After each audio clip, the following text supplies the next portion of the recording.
Welcome, Angry Faithful. Today on Nerd Sports, we're going to talk about betting and judges. And this is an actual thing that happened about 4 hours ago.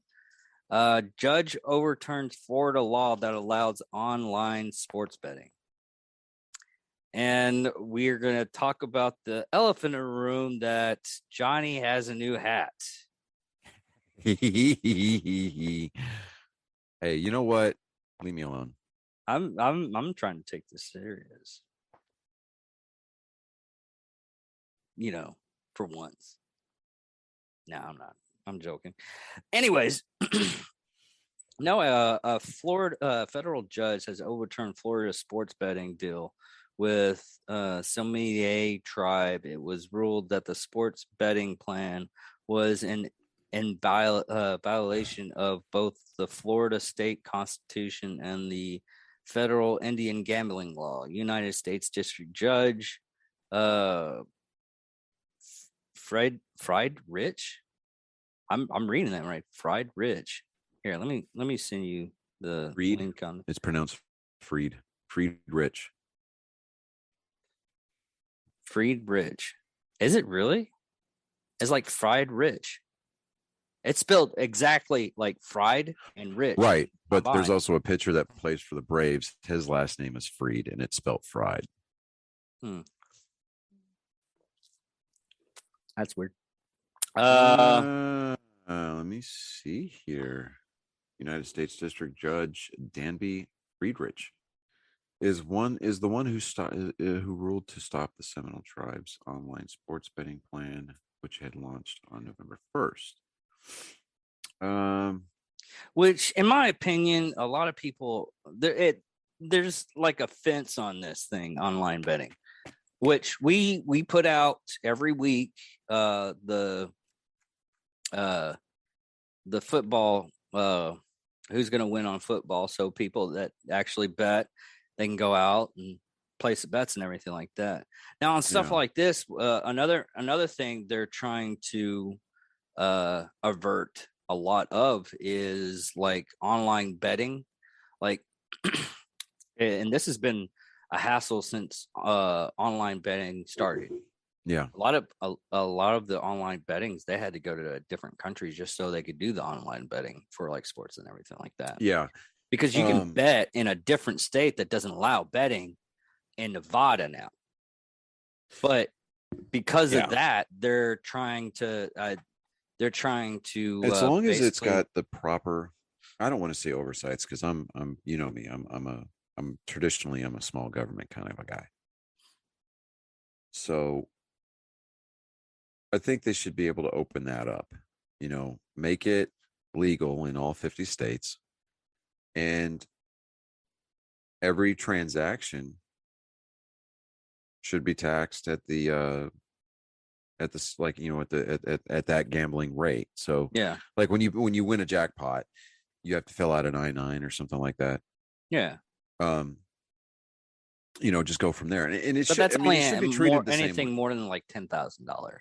Well, yeah. So if you go to Oklahoma and you go to their casinos, and if you hit any kind of jackpot, where the attendant has to come over and they have to reset the machine, what they'll do is they'll print out that ticket and then they'll have you fill out tax forms. Yeah. You'll still walk out with the entirety of that jackpot. Oh, not anymore? You used to, where they'd be like, okay, well, you walk they've out. never done that. I know. You'd had to come back. Yeah, okay. Well, you're right. All right. So depending on how much it is, I know Vegas takes your taxes automatically. Yeah, Vegas takes your taxes automatically. But I had a friend of mine that won the jackpot. He had to go back to go get it because he had to fill out the forms and they had to process it. And he won like 14,000. Oh wow! Damn. Oof. Yeah. Some guys have all the luck. Yeah, I can't get that lucky. Right. But yeah, make it legal in all the states. Make it to make it to where the bets, where the wagers are portable. My thing portability via, cross state lines. My thing on this though is we have most states like that have state lotteries, and you're not allowed to bet on sports. I mean, even in Texas, if you go to a bingo hall, uh, the bingo hall is actually part of Texas Lottery. Yeah, and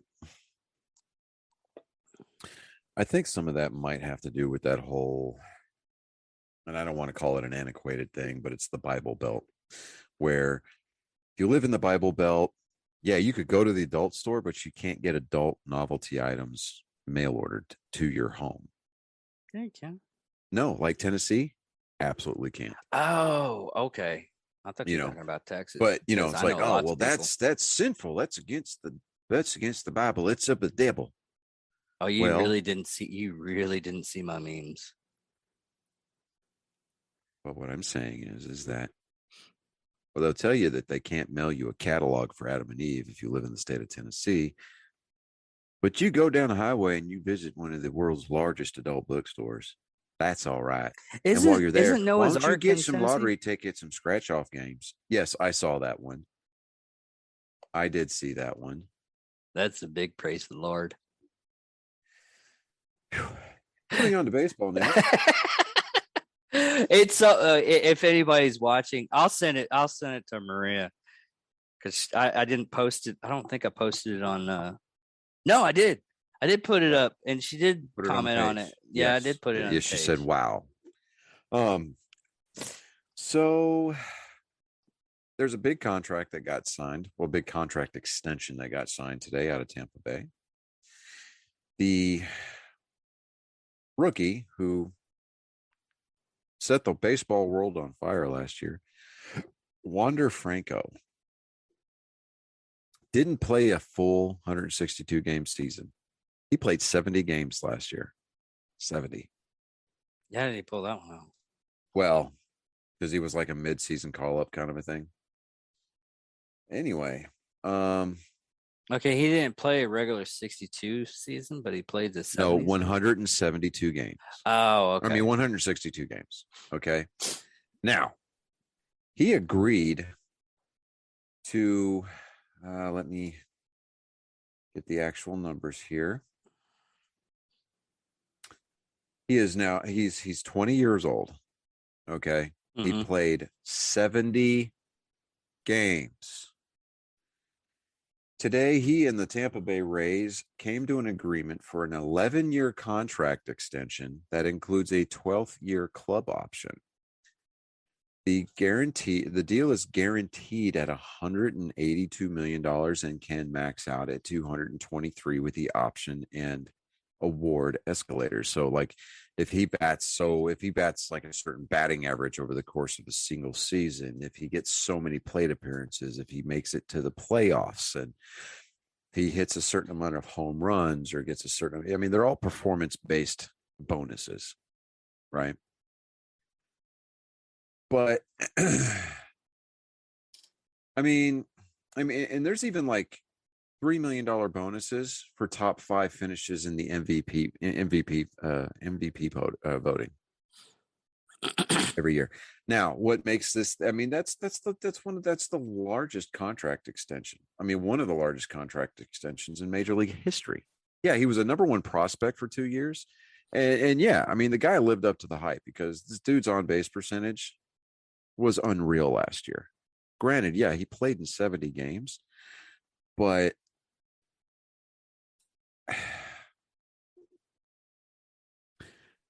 I'm not saying that the guy's not worth it. My problem is there's the big mega deals like this for rookies.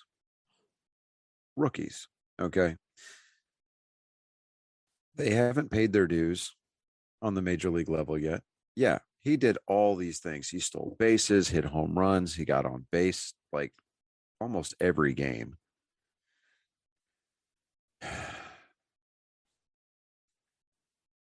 But for Tampa Bay, who is traditionally a small market team, to go out and sign a deal like this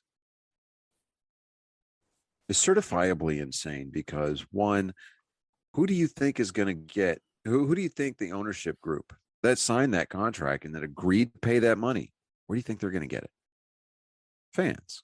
Yeah. You know what's going to happen to those ticket prices? They're going to go through the roof. And on top of everything else, before the World Series was even played last year, the Tampa Bay Ray ownership group came in and said, well, you know what? We're going to split our home games between St. Petersburg at at Tropicana Field where we've normally played, and then we're also going to play half of our home games in Montreal, Canada. I think it's a big power play by the ownership group to get a new stadium, because anybody and everybody who has ever played at the Trop will tell you that the place is a dump. It's got those catwalks in the roof that are now they're in play. The ground rules seemingly change on them every season. It's out of the way. To say that it's easily accessible by mainstream traffic means is stretch, far and away a stretch. A majority of the fans who attend Tampa Bay Ray games are either Red Sox fans or Yankees fans. And that is because that is where a majority of the people who live up north go to retire. St. Petersburg has been kind of like I don't want to say it's been a running joke in major league circles, because I mean, Tampa Bay has managed to field a couple of really great teams. They've been to the World Series twice, struck out both times, but still. Back in the 90s, when the Seattle Mariners were having huge attendance issues and huge problems with playing in the Kingdome, they were trying like hell to get out of Seattle. And the ownership group put the team up for sale.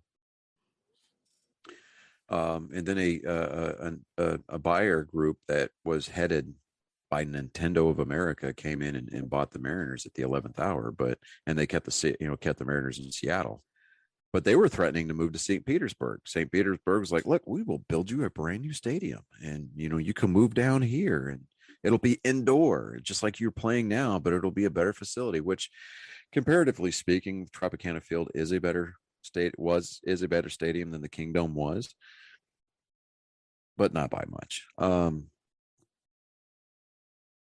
But having said that, the Rays ownership group is, for all intents and purposes, throwing a huge middle finger to the fan base that has grown up knowing nothing but the Rays. I mean, they're now a generation and a half of fans that have never known a time when the Rays weren't there. I think the Rays came about in 95, and they were then the Tampa Bay Devil Rays. And they were basically the punching bag of the American League for a few years. But they're going to come around, and I mean, they're going to say, hey, look, we were the defending American League champions a couple or 2 seasons ago, and it took the Boston Red Sox 5 or 6 games to beat us in the divisional series. So, and plus they rattled off a couple of consecutive division titles. So, I mean, if they can afford it, great. Now, I'm not saying that the kid's not worth it, but these big contracts, I mean, my point, the roundabout way of me getting to my point, is the fact that these big, huge contracts are going to be ultimately the demise of the game, because nobody's going to be able to afford to go to these games, so that the teams can afford to pay these big contracts for players that A, either opt out, or B, get hurt and spend a majority of those contracts on the injured reserve list. I don't know about that, though, because if you think about it, it's all depending on the sale. Sometimes they jack up the prices to the point. I mean, small leaguers and everything like that nobody actually attends their sporting event. Yeah, they'll jack up the prices, but most of any kind of sales isn't done through the tickets and the stadium. There's a thing in Major League Baseball. There's right, go ahead. Tiny there like any kind of movie or anything like that. The sales isn't the tickets. It's nice to have the tickets, but the actual sales and everything is the merchandise. Yes, while that may be true, but without ticket sales, you're not selling, you're not pushing, you're not moving merchandise. Period. Okay. The reason why ticket prices are the way that they are in Major League Baseball is because baseball doesn't have a salary cap. They have a luxury tax. So teams that go over the luxury tax end up paying a penalty, and that penalty fee goes towards Major League Baseball, and they distribute those funds to the smaller market teams to try to bring in some kind of level of parity. Okay. That's why per capita, I believe, if I'm not mistaken, the Yankees have the highest ticket prices in the major leagues year in and year out. Like if you were going to go see a game down at Globe Life Field, okay, and you don't want to spend a ton of money, go see them whenever they're playing like the Oakland Athletics, or go see them when they are playing, for example, the Kansas City Royals or the Detroit Tigers.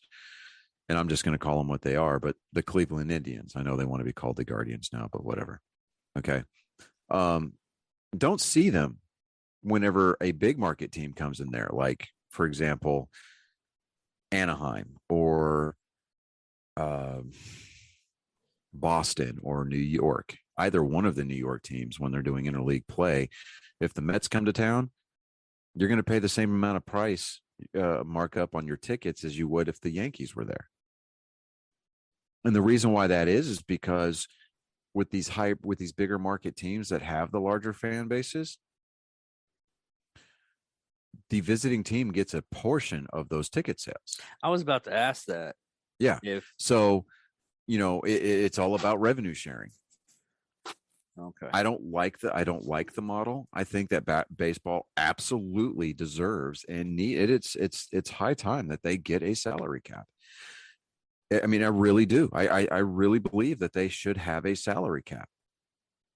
And but the argument that you're going to run into and all the opposition is what? Well, the big markets are just going to stay big and the little markets are going to stay small because nobody in the small markets can afford to pay the free agency money that is being asked of for these high profile players.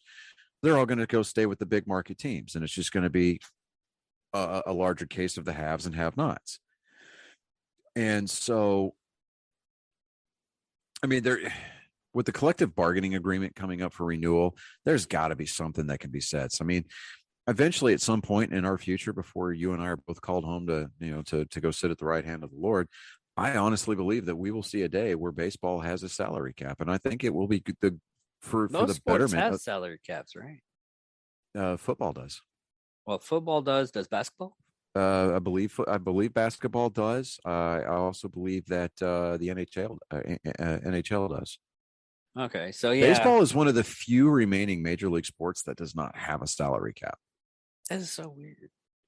And you're going to get these mega agents like Scott Boras. He's going to sit there and talk about how, well, it's wrong for players to not get those big contracts. Well, to a degree, I would agree. But for the most part, I absolutely and vehemently close that door. I vehemently disagree with the point that he was trying to make, because at the end of the day, these agents and these mega agents, I mean, they'll get their 10 to 15% cut of whatever it is that they get their players to sign for. Yeah. Which is so, in my opinion, it's stupid ridiculous, because what a lot of people don't understand also on this is like football players getting that $100 million contract. They don't get that $100 million. They get a $100 million contract for such and such years, and they get paid each year such and such amount of dollars. But baseball, it's totally different, to where if they get a big contract, they don't get it for such and such years half the time. They get that big contract. Well, baseball, no, they don't get all that up front. No, I mean, they're paid. Their contracts are structured in a certain way where they only get a certain amount every year, and it's usually the way that the pay is scaled is that they earn less at the tail end of that contract. Oh, okay. Now the thing with the baseball having those big multi-million dollar multi-year contracts, we're talking 11 years, $181 million. While that may not be one of the biggest contracts to have ever been signed, I do believe, though, that and I was hearing about this on sports radio down there in Fort Worth all day today. The problem with those long contracts like that is that the clubs are betting on the fact that that player is going to stay healthy. And you know that the longer that the further into their career that this player gets, their production is going to decline. There's no way around that. There's no two ways about it. Their production is going to decline because their body's going to start breaking down. The game is going to keep getting faster. They're inevitably going to get slower. You know, pitchers, their arms burn out, their legs go. I mean, pitchers can suffer from all kinds of ailments. Position players like third baseman, shortstop, you know, people that play in the infield specifically, their reflex time is going to degrade. Their batting averages are going to go down. And, you know, with the way that this game is played nowadays, I mean, you get these guys that get out there and they are just all or nothing to an extent, but as soon as they get hurt, it's like they stay hurt. For example, Jacoby Ellsbury. I know that I promised myself that I would never speak this man's name again because of what he did to the Red Sox after helping them win the World Series in 2013. But he signed immediately out of the gate a free agency deal to go play for the Yankees. Broke the unwritten rule right there. You don't go from the Red Sox to the Yankees voluntarily, and you don't do it for money, right? He signed like a 10 or an 11-year contract, $100 and something million. And I don't think that he played any more than maybe 80 or 85 games for the Yankees because he was consistently hurt. Climbing out of the dugout, he'd sprain an ankle, or he'd get out there and he'd start roaming the outfield like he normally would, and he'd hyperextend his knee, or he would tweak a hamstring, or, you know, something. So he's pulling a LeBron James. Oh, no. Jacoby Ellsbury showed up for work, and he kept to himself. And unlike the elbow, and we will get into that story in just a second. So let me put a pin in that. But, you know, I don't agree with the big contracts. I mean, do the players deserve to go out and get paid? Yeah, absolutely they do. But do I think that it needs to come at the cost of the fans and the integrity of the game? No, absolutely I don't. See, I don't know why they don't do this. They set it up as like, hey, we're only going to pay you such and such amount of money. Right.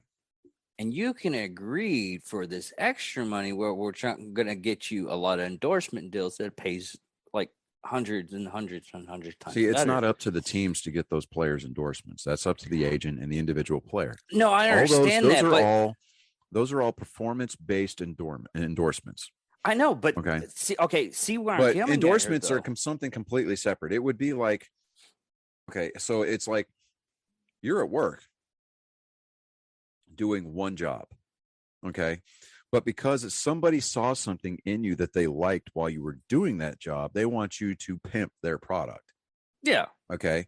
They're going to come to you, and they're going to come to you on the side, and they're going to be like, hey, we want you to wear a shirt that's got our logo on it. So that way, while you're out there working for this guy, you're advertising for us. That is a completely separate thing. It's like a side gig. Okay. So it's not included in contract dollars. Period. I understand that, but what if what if they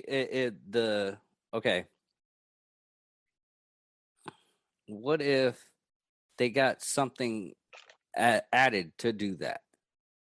Like a separate source of income to actually play where it evens out. Players aren't going to look at that. Agents aren't going to look at that. Team owners are not going to look at that because they're going to go, hey, look, you want me to play for your team. You want me to wear your laundry. You want me to go out and excel. You want me to go out and help your team win. What's my time worth to you? Pure, plain and simple. Now, basketball players, they've got their shoe deals where they make a lot of money off of those, right? Mm-hmm. For the most part, endorsement deals for baseball players, they get free equipment. Okay, like Rawlings, Mizuno, Pro Gloves 44, even the Kona gloves, Wilson. They will provide players with free gloves as long as that player agrees to use that glove and that glove exclusively. Okay. Yeah. The teams will usually come. I mean, not the teams, but shoe companies will usually come to a player like Under Armour and Bryce Harper, the current National League MVP. He's got to deal with Under Armour. He has his own line of Under Armour clothes, and he wears Under Armour cleats to the game, during the games. Yeah. Okay. But I mean, yeah, he gets financial compensation for that, obviously, for the cleats, but that's in addition to his clothing line. So the way that endorsement deals work, like Clayton Kershaw pitches for the Dodgers, or at least currently he does. He's got a deal with Hankook Tires. So he does commercials for him. There was a couple of commercials. Mariano Rivera, who's a retired closer for the Yankees. Well, arguably one of the best closers in the game. He's got to deal with Indeed. So does Max Scherzer. Max Scherzer pitches for the Dodgers currently. Okay. That's an endorsement deal that they got based on who they were and who they are for that particular company. So they go out and say, okay, we're going to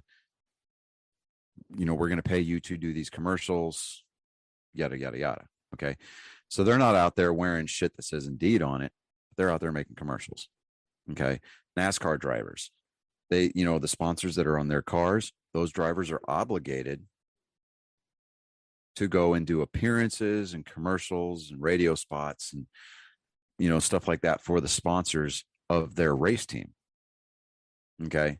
I mean, the company images are plastered all over their fire suits, plastered all over their cars, plastered all over the team hauler, and if you listen to a NASCAR victory lane speech, you'll hear a lot of times where it's like, basically like Talladega Nights where they go off them. I mean, you'll get some serious stuff, you get like Chase Elliott. He's talking about like, man, we unloaded the number 9 of the Napa Chevy Camaro, and it was fast off the truck. And he'll go on, and it's like, there's so many people that I want to thank. And, he'll talk about this sponsor, that sponsor, this sponsor, that sponsor. And he'll be like, I want to, I got to give thanks to Mr. H, talking about Mr. Hendrick, who owns his car. And, I mean, he goes through and he rattles off different sponsors, and those sponsors pay for space on that car.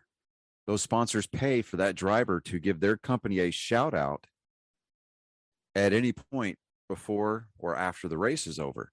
And those drivers will make appearances, and those drivers will sign autographs, or they'll have merchandise, a die cast with that car on it, but I think the sponsorship deals for these athletes, regardless as to what sport that they participate in, I think that should be kept separate from their contracts. And I think these contracts are something that can be completely and totally manageable. If people like Alex Rodriguez got paid way too much, considering the fact that he was just so involved with the steroids. I mean, honestly, I think he should be paying money back. Yeah, I'd love to see what kind of a deal he's got going on with Fox and ESPN, because, man, I'm telling you, well, it's like the whole freaking deal with I don't want to say his name, but it's kind of Irish. Conor McGregor? No, the guy that he was a football player. He has a deal with Nike.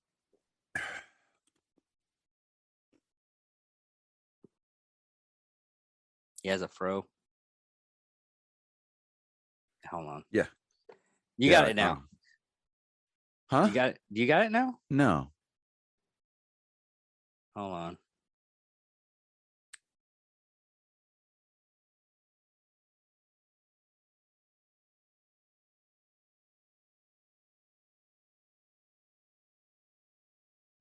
And I'm trying to find.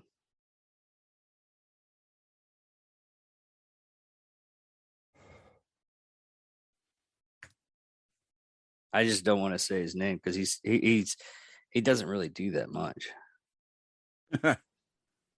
He doesn't play the game anymore, but he's still going off on the game. Like right now, he's saying that NFL is the same as slavery. Yeah, see why I don't want to say his name? Oh no. Yeah. Okay. Mr. Nealer. Yeah, okay. Yeah. I mean, he gets endorsement deals, he does all this stuff. He basically does this dog and pony show, and he gets paid for it. Yeah. And then he just basically shits on everything. Well, eventually Nike is going to realize that people aren't buying this guy's crap. No, that's the and thing. that his shoes aren't selling. Yeah, so I don't know. But it's really people like him.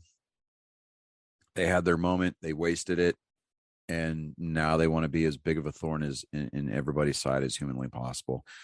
And I say, the hell with him. I mean, really, the guy.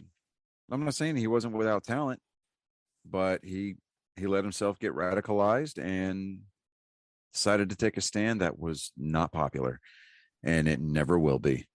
Yeah. And he is the classic stereotypical definition of get woke, go broke. Yeah. And it even Joe Rogan's going against him right now. He's like, I can't stand the guy. Yeah, well, Joe Rogan was always against him, but yeah. So moving into the NBA real quick before we touch on the NFL. LeBron James and Isaiah Stewart. LeBron James obviously plays for the Lakers. Isaiah Stewart plays for the Pistons. Now the Pistons, they're going to be the Pistons, but it was a free throw. LeBron James commits a flagrant foul. Tosses an elbow back because he was getting locked out of he was getting blocked out of a rebound opportunity. Mm-hmm.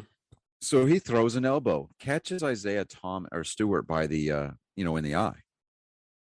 Yeah. And then follows it up with a backhanded punch and with a closed fist. And he's like, "Oh man, I'm sorry." No, dude, you're not fucking sorry. You kidding me? LeBron James, if he were to catch them, and he bloodied the hell out of Isaiah Stewart's eye. He did. Isaiah Stewart, to his credit, at first he tried to play it cool, but then he just all hell broke loose inside of him, and he wanted nothing more than to rip LeBron James's head off and shit down his neck. And to be honest with you, for one, I would have loved to have seen that. Yeah, because you know that if LeBron James would have been the one that caught that elbow, he'd have been on the ground for 7 commercial breaks, and they probably would have had to have airlifted him out of the damn stadium, and he would have retired. Yeah, that's because I'm looking LeBron at the photo James, about it right now, and I'm not trying to be crass. I'm not trying to be crude. And it's got nothing to do with the color of anybody's skin. This has got everything to do with the content of his character. But he is the biggest flop, pussified example of what a man should not look like in the NBA. Yeah. I know that we keep talking about different eras, and they're like, "Oh, well, LeBron's the GOAT." Well, no, LeBron is not the GOAT. Okay, we've got several examples of what a GOAT should look like in the NBA. We're talking about Magic Irving. We're talking about Larry Bird. We're talking about Julius Erving. We're talking about Michael Jordan. Okay, for example, Michael Jordan. I can't remember his name now, but Michael Jordan went 6 for 6 in the NBA Finals and never saw a Game 7. Michael Jordan made the people around him better. LeBron James had to bring in all these super teams together to win his championships. If you fouled Michael Jordan, he would wear your ass down, out, up and down that court every night. He would. Yeah. He'd wear your ass out. I've seen him. Freaking hilarious. Magic Johnson doing the same thing. Dr. J, Larry Bird doing the same thing. What's the other one? If LeBron James would have tried to pull that bullshit with some of the 1970s and 1980s versions of the Detroit Pistons, so we're talking like Bill Laimbeer. Okay, Bill Laimbeer would have knocked him smooth out. and it would have gladly taken the suspension. They gave Isaiah Stewart a 2-game suspension for his reaction after the elbow and suspended LeBron James for 1 game. You got all these LeBron followers and lovers, and they're just fawning over his balls. And you're like, oh my God, he got suspended for the first time in his whole career. What's really sad like, is they're like free is LeBron. And I'm like, seriously, let his ass sit out for, I mean, he should have, for all intents and purposes, with that flagrant of a foul and then him running off of the court the way that he did. I mean, he ran like a bitch with his tail tucked between his legs. He should have gotten at least a 10-game suspension.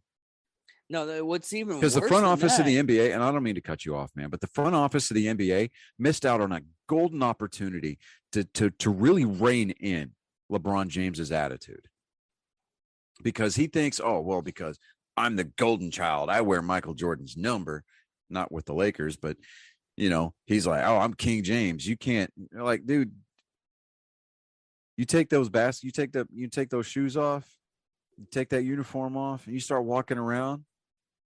Nobody's going to give a crap about who you think you are. You run your mouth to somebody out in the real world, they're going to punch you square in the mouth. But no, and they're going to keep hitting you. They're actually saying though about him not being about being on a suspension right now. It's like, what are the Lakers going to be like because he's not there? It's 1 game. Yeah, it's 1 freaking game. And Kareem Abdul-Jabbar. That was another one. I blanked out. I was like, who's better than freaking that? Oh yeah, Kareem Abdul-Jabbar. And he would have fucked you up. He was taught by Bruce Lee how to fight, and he was in it. And he was in and it wouldn't have mattered if he was on the same team with LeBron or not. If LeBron would have pulled that shit, Kareem would have laid his ass out. But like, dude, kid, what are you doing? I don't care how many years you've been playing in this league. You don't pull that. That's Bush League shit. And I think that the longer that we see LeBron James try to stay relevant in the league, we're going to start seeing more and more of these flagrant fouls. And he's going to try to flop to see if he can get away with it. And if the referees are doing their job, they're going to kick his ass right off the court. They're like, you know what? You go get the showers. Yeah. Wait till he starts seeing these fines and, you know, these ejection fines, you know, from the league coming into his mailbox every day. Well, China's paying him off, so I don't give a damn. I really don't. I do not care. I don't care about LeBron James catching a paycheck from China. I don't care about John Cena catching a paycheck from China. I don't care. It's about integrity. It is about the legacy that you choose to leave. And the legacy that LeBron James has decided that he wants to establish is soft. That's, I mean, if there's a key word that I could use to pigeonhole LeBron James into, if I could fold him up and put him into a neat little box with a one word label, it is soft. That dude is soft. He's a loudmouth, soft player. That's all there is to it. And this one, like, oh, you've been suspended for 1 game, Mr. James. Give me a break. Seriously? Anybody else in the league pulls that crap, you're looking at least a 5-game suspension without pay. Yeah, and the other guy was about to beat the crap out of him. Oh, yeah. They had to pull out like 5 guys. Yeah, he even left the floor, and they were warning the Lakers bench, hey, he may try to come in through the tunnels. Oh, yeah. So the 2-game suspension on him, yeah, totally. I gauged on his reaction. Absolutely. I agree with the 2-game suspension, but LeBron James getting the one game slap on the wrist. I mean, it wasn't even a slap on the wrist. It was one of more of these, you big lug, don't do it again. Like, seriously, come on. What kind of a lesson are you establishing for him? And what kind of precedent are you setting for the rest of the league? Now we're going to start seeing elbows fly all over the court all year long. This season just barely got started. This is going to be the season that flagrant fouls forgot, you know, and it's like people, they're going to look at it and they're going to be like, hey, you set a precedent when you suspended LeBron for 1 game, and he did a lot worse than I did. Don't come in with that 5-game suspension. Yeah. I mean,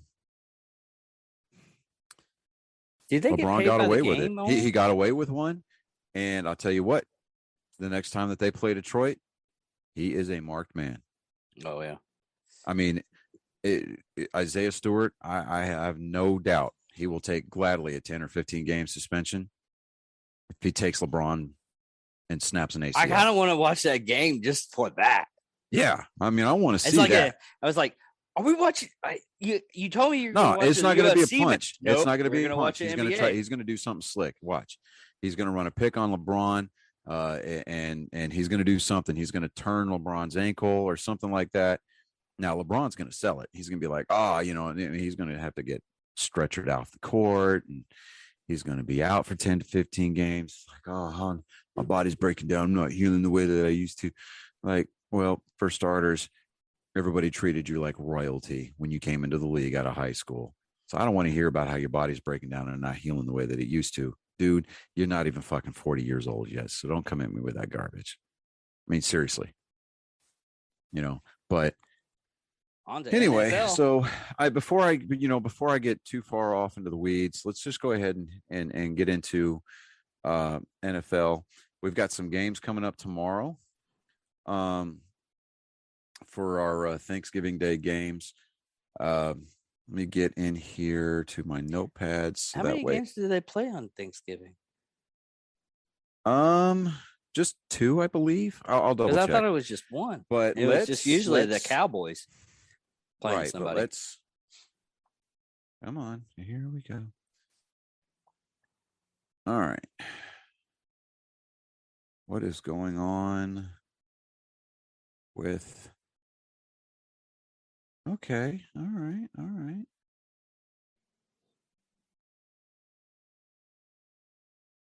Yeah, it's whoa. Okay. I'm trying to pull up the scores for last week so we can go over our picks.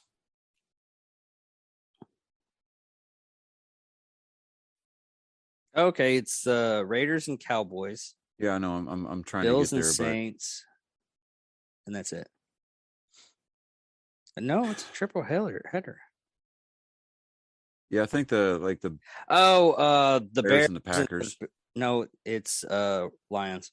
Oh yeah. And I'm gonna get into that in just a minute. Schedule. Okay, so we're gonna go week. All right, let's go over our week 11 picks here. So we had New England over the Falcons. That happened in a big way, 25-0 Patriots. I had the Saints over the Eagles, and the Eagles showed up and they went to work 40-29. They beat the Saints. Had Miami over the Jets. That happened. You remember initially I said I wanted Washington over Carolina, and then you threw out some kind of mystic logic and I changed my mind. I was wrong. You were fucking wrong. It was 27-21 Washington. So that it was a close game. I don't give a shit. I had the winner picked. But you know what? It was a That's close. fine. It was fine. No. It's fine. You got to give me. You had your novice minute in the sun, and it showed. So there you go. It was a fucking okay. Close game. So I had the Bills over the Colts. The Colts came and they upset everybody. 41-15 Colts. I had the Lions over the Browns. That was a close game. It was 10-13 Cleveland. I had the Niners over Jacksonville. They won 30-10. I had the Titans beating the Texans in Tennessee. Houston came into town and won 22-13. I had the Packers over the Vikings. That was an incredibly close game. They were like trading touchdowns in the fourth quarter, basically. It was 34-31 Minnesota, so we lost that pick. I had the Ravens over the Bears. They won 16-13. I also had the Raiders over the Bengals. The Raiders failed to show up. They scored 13 points against the Cincinnati's 32. I had the Cardinals beating the Seahawks. They did that 23-13. And I had the Cowboys playing a lot better against the Chiefs, and they didn't even get to the end zone. They lost 19-9 against Patrick Mahomes and the Chiefs. I had Pittsburgh over the Chargers, and damn, they almost did it. They almost came through for us. 37-41 Chargers. And on our Sunday night or our Monday night game, I had Tampa Bay going out in a big way and then just embarrassing the crap out of the football New York Giants. 30-10 Tampa Bay. And as a result of that spanking that they got on prime time, the former coach of the Dallas Cowboys, Jason Garrett, named as the offensive coordinator for the New York Giants over the last couple of seasons, he got fired today. The Giants fired Jason Garrett as their offensive coordinator. Yeah. That's one thing I read about and I totally forgot about. Yeah. And the whole headline was the Cowboys fired him for a reason, and they got picked up by the Giants, and the Giants figured out why the Cowboys fired him. Yeah, exactly. All right. So with that being said, I'm going to go ahead. Let's get into these picks for this week. So let's start with tomorrow's games. Our Turkey Don't Day forget games. to put it on Facebook too. Oh, I know. I put our picks on the on Facebook last week before we even concluded our recording. Oh, okay, cool. Yeah. So slow your roll there. Pump the brakes there, Thanos. All right. So I'm going to go out on a limb. I'm going to stick with the Lions again. I'm going to take the Lions over the Bears. Because, well, the Bears, they're 3-7, and the Lions, I'm telling you what, they want to feel relevant, and the best way to do that is to show the NFL why they should not lose their Thanksgiving Day game. So I'm taking the Lions in an upset over the Bears. Now we've got the Las Vegas Raiders coming to the Dallas Cowboys. They are going to be kicking off at 3:30 Central Time tomorrow. I was not really pleased with the way that the offense played on Sunday night versus the Chiefs, but the Raiders do not have a run defense for shit. Well, have the Raiders actually played any kind of good football? Right? Oh, they're 5-5 right now. Okay, so they're half and half. Yeah, but they were good at the beginning of the season. Then they fired their head coach because the NFL went on a witch hunt. John Gruden got fired over these alleged racist emails. The Raiders have done absolutely squat since. I'm going to take the Cowboys over the Raiders, and in fact, I'm going to even be as bold here. You know what? Let's do this. This is going to be the only game I'm going to attach a score to, but I'm going to say 27-21 Cowboys. It's going to be an excruciatingly close game, but the Cowboys will come out on top.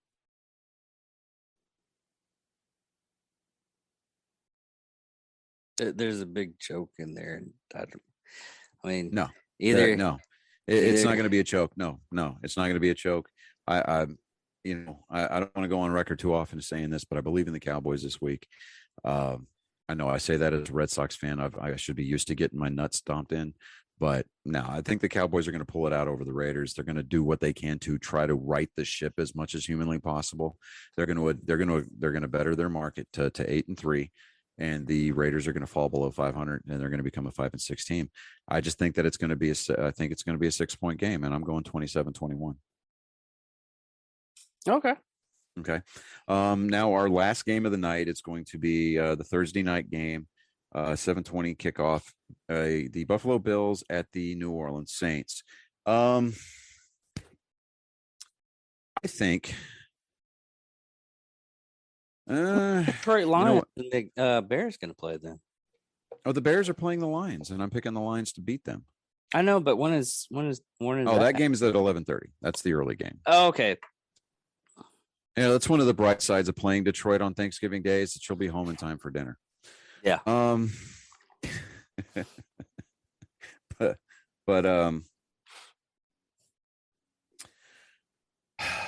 you know what? I'm going to take Buffalo over the Saints. I'm not attaching a score to any other games, but I am going to take Buffalo over New Orleans.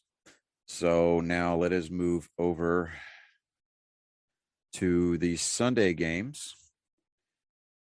All right, so the Buccaneers at Indianapolis to play the Colts. I'm going to take the Bucs over the Colts, just because I really look at what Indianapolis did against the Bills, I think it was a fluke, man. I really do. Indianapolis's defense traditionally not that great. Not that great. Tom Brady, he has shown some pretty ballsy ass mobility here over the last couple of weeks. It's like he's got a fresh new set of legs. And at 44 years old, I mean, he's doing things that we're never going to see another 44-year-old do in the league. So I think Tampa Bay is going to take it to the Colts. And that's going to be, that's my call on that one. So now that's like one more season, right? No, I think he's got at least 2 or 3 in him. He said he's not going to play till he's 50, even though he thinks that physically he could. So I think either he's going to win this year, he's going to win it all this year and then retire, or he's going to get close and decide that there's unfinished business and he'll play one more season after that. So I think maybe at best we might have him for another 2 or 3 seasons. But contract wise, he only has like one more season. Because I only think he signed. Did he sign it for 3? I think he did sign a 3-year contract. Yeah, he signed. But that doesn't mean that he can't extend. Because you change the culture of the entire team by bringing in this quarterback, and he takes you to the promised land. His first season under center. That's true. Okay, I mean, you have the GOAT playing under center for you. I mean, it just, oh. And our game of futility of the week, the Jets at the Texans.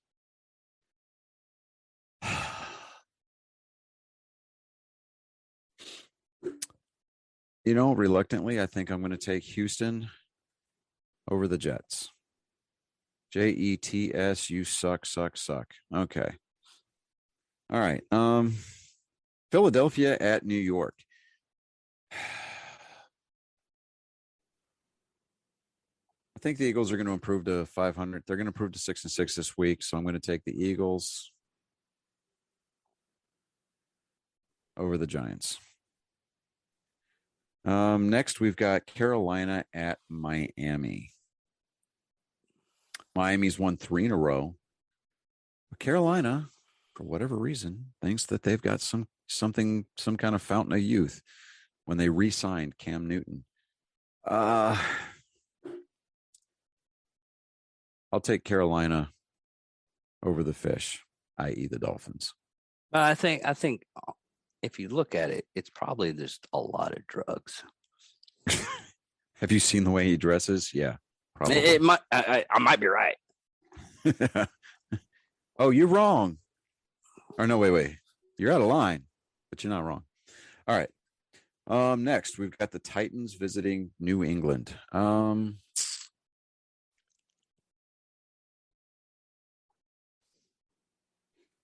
Isn't that cute? You muted me so you could parent. I didn't mute you. Oh, you were just mouthing. I can actually parent just with my eyes, like, and they just know what I'm thinking. Right. Like, there's also the knife hand, the glorious knife hand. I'm just telling you. All right. So moving on. I don't even have to do that. All right. So I don't know really who to take on this one because Tennessee at New England. New England seems to have found something that works. I mean, they've got a pretty good formula in Mac Jones. New England's Bill Belichick's had that. defense is starting to step up again. New England's home game's always been good, though. Yeah. No matter who they have as quarterback. Derrick Henry has not come back off of that foot injury yet. And you know what? I'm going to take the Patriots over the Titans. I know it's not going to make us very popular in Tennessee, but don't care. It's not their show. I'm not going to Tennessee. All right, so Pittsburgh, I might make it up for the Boston. This is going to be a big game. The 5-4-1 Steelers are visiting the 6-4 Bengals. You know what? I think the Bengals are going to take that game. I really do. So I'm taking Bengals over the Steelers. Oh, the 4-6 Atlanta Falcons at the 2-8 Jacksonville Jaguars. Who's going to blink first at the end zone? oh, oh, man. Atlanta's going to is going to I think Atlanta, the Falcons are going to give people in Atlanta a reason to digest their turkey peacefully this weekend. So I'm going to take the Falcons over the Jaguars.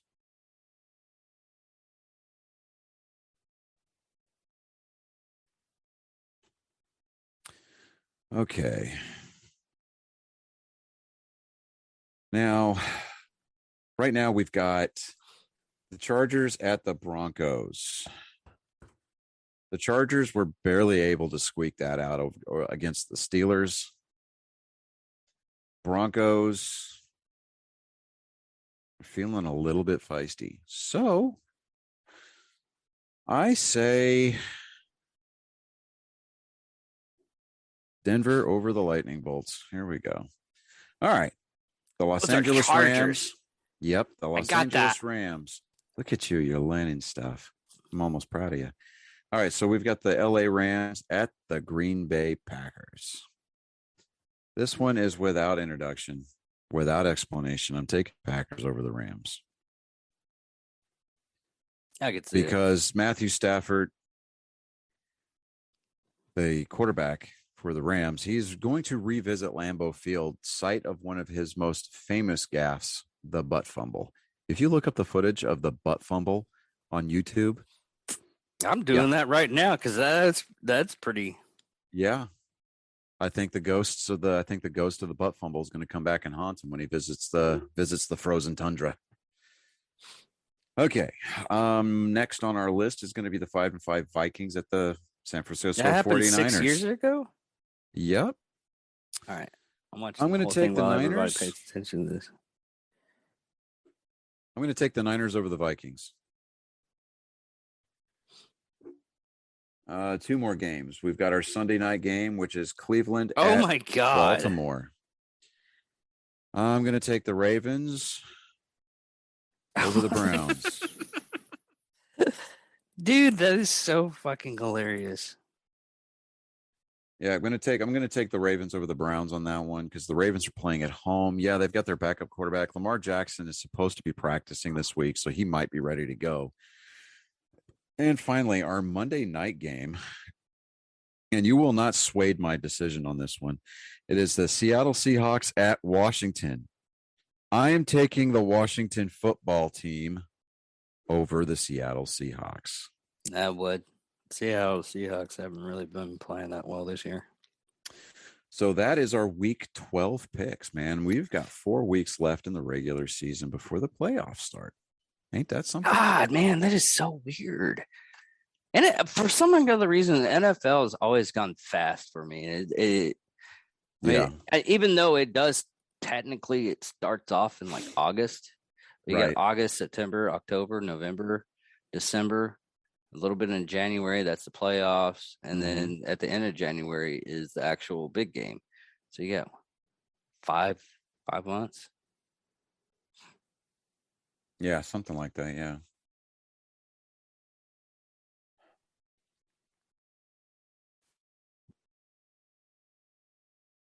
Yeah, 6 months.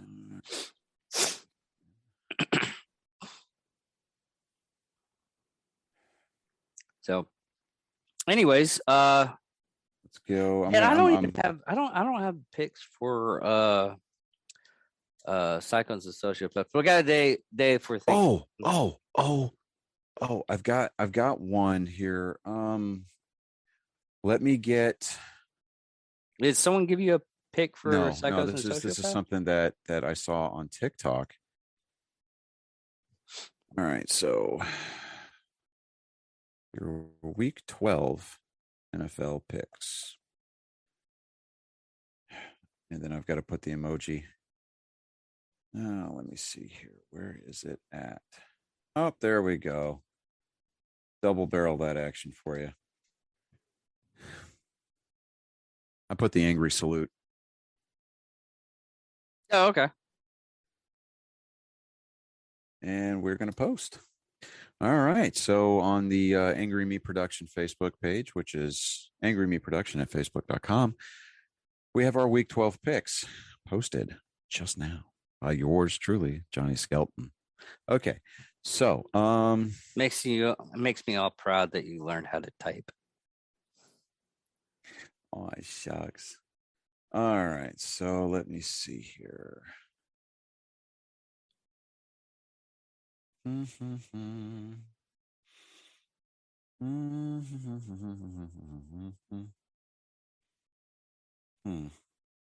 And who's your serial killer for this week? Yeah, let me pull that up real quick because that is on. Where is my phone? Give me my phone. You? Oh, Okay. that's what I wanted to talk about on What the Hell. Yeah. Holy fuck. The Maxwell trial. Okay. Well, we can talk about that on, yeah, like you said, what the hell, but let me over here. All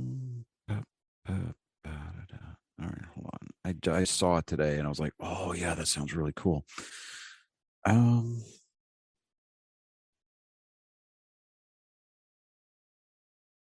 and it is buried in the plethora of videos on TikTok that I like on a daily basis. Hold on just a second.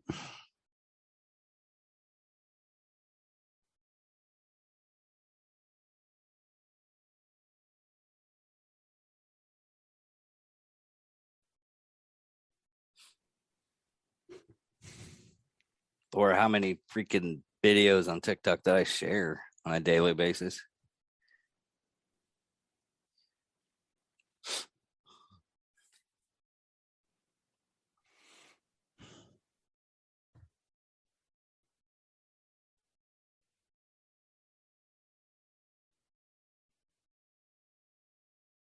I actually want to talk about my on What the Hell episode, the charity organization I want to make up. It's gonna be awesome.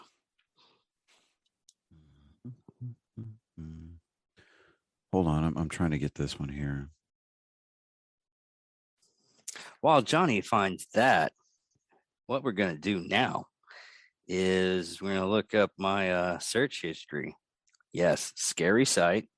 Some of you might. Very. No, what's really strange is I get these weird things like this engineer's fashion invention includes a self-laced corset and transformation dress. Don't ask me how I get these search engines to do this, but it does it. And I'll put it in a link in the bio on this one. I'm gonna copy and paste this on my collection stuff. I can't find it, man. For whatever reason, If that any, we video got a did not day, so save.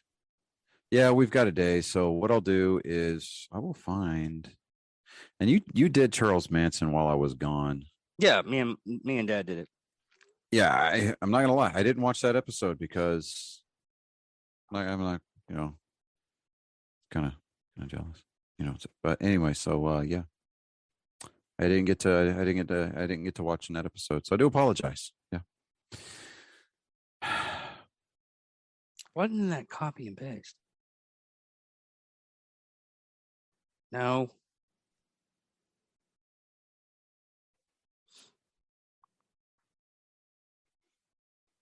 There we go.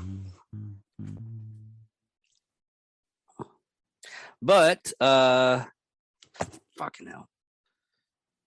I don't even know who that is. Oh, I know who that is. Okay. They went to Scotland.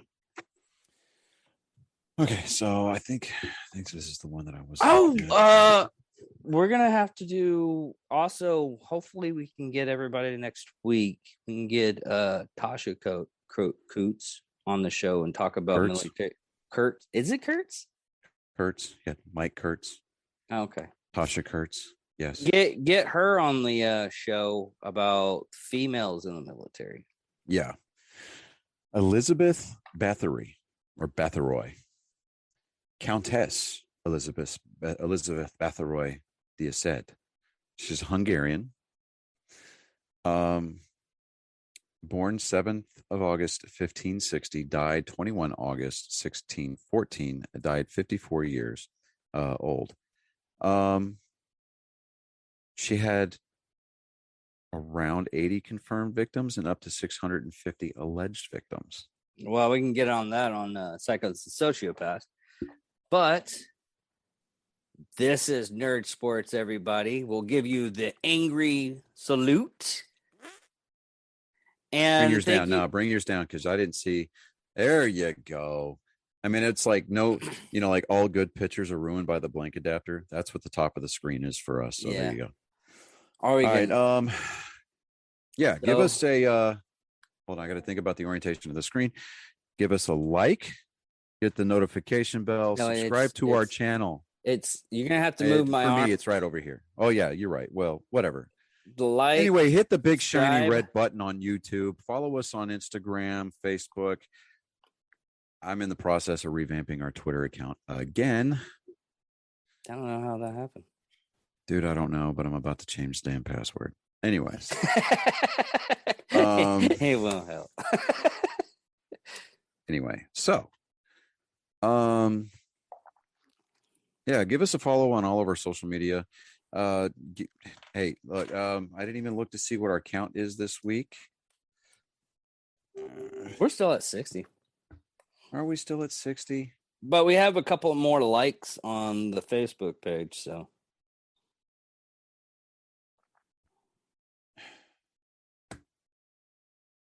Yeah, we're still at 60 subscribers. But hey, I'm happy for the 60. I mean, we for this those are rookie numbers, man. We got to pump those up.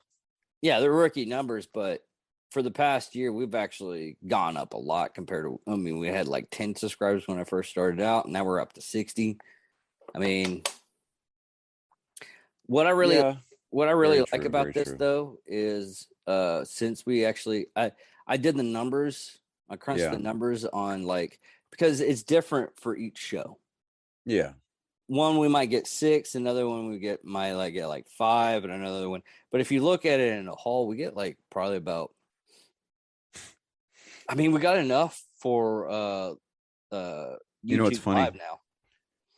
What's funny is that one of the it says the top episode, I guess, or whatever. Well, the one that comes up at the top, right? Mm-hmm. It's got the ad on it. It's the archery trip. We're in the Cobalt. That neat little car. And I had that big, long ass beard. Yeah. God. We have an ad? There's an ad on our page. How is that possible? We're not. I have absolutely no clue. Let me see here. I'm trying to think. We've got. I mean, our live had 14 views. That one actually was my mistake because I made it private. Really? I found that out because I had to switch it. I was like, why is nobody able to watch this? I have people coming. Yeah, like, hey, VetFest had 14 views. Charles Manson, you and your dad. Yeah, that was a good one. Yeah, and your dad with the 23 views. Yeah. Our best one so far, I think, is Steve Bags. I think 54 views.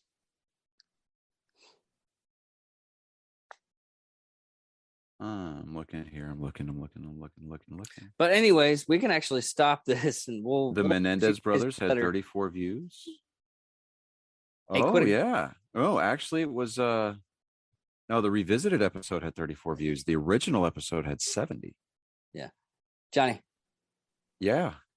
I'm David Dickerman. Ooh, Vicky Dawn Johnson had 139 views. I'm Johnny Skelton. And thank you for watching Nerd Sports. We'll catch you with you classy, guys. San Diego. Catch you later, people.